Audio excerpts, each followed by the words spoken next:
বিপদ আপদ দৌড়িয়া গেলাই না না তোমার একদিকে ত্রিপুরা রাজ্যের বিধানসভা উত্থাল, বিধানসভায় সুশাসনের বিবর্ণ ছবি বেআব্রু করে ছাড়লেন বিরোধীরা।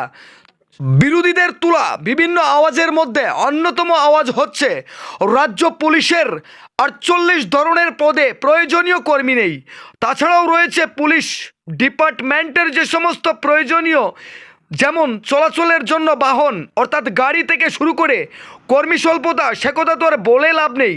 একাধিক পদে অর্থাৎ বিধানসভায় তোলা বিরোধীদের স্লোগানের মধ্যে অন্যতম স্লোগান ছিল প্রায় 48 ধরনের পদে প্রয়োজনীয় কর্মী নেই শুধু পুলিশ ডিপার্টমেন্টে।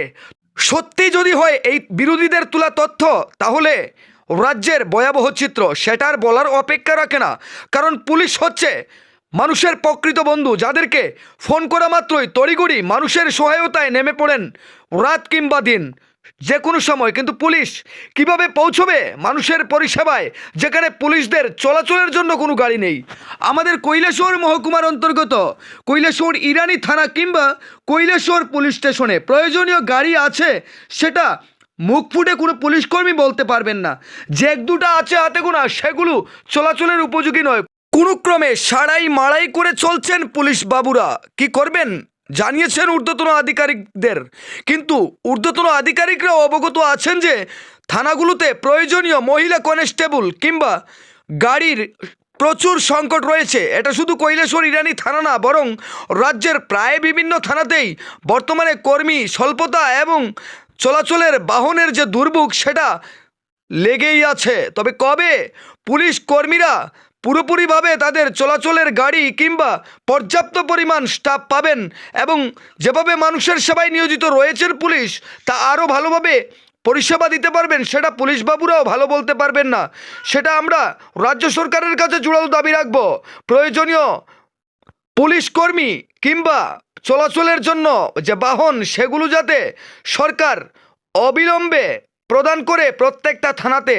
কারণ আরও একবার বলতে হয়, পুলিশই হচ্ছে একমাত্র ভরসা, যেখানে ফোন করলেই মানুষের সেবায় মানুষের পাশে দাঁড়ায়।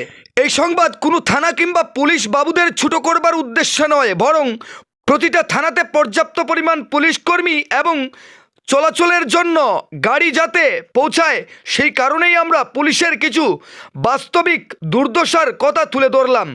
বাকিটা সাক্ষী আছে ত্রিপুরা রাজ্যের বর্তমান বিধানসভা। হাতে গোনা 2-3 দিন আগেও বিধানসভায় বিরোধীরা পুলিশ কিংবা পুলিশ ডিপার্টমেন্ট নিয়ে যে ইস্যু করে হাঙ্গামা তৈরি করেছেন, সেটা তার জ্বলন্ত উদাহরণ। রইল কৈলাসহর ইরানি থানার ছোট্ট একটা করুণ দৃশ্য। একমাত্র পুরনো গাড়িটা নিয়ে বের হয়েছিলেন কৈলাসহর ইরানি থানার পুলিশ ঢেপাচোড়া এরিয়ায় যাবেন কোনো এক কেসের তদন্ত করতে, কিন্তু রাস্তার মধ্যেই হঠাৎ বিকল হয়ে গেল চলাচলের এই পুরনো গাড়িটি।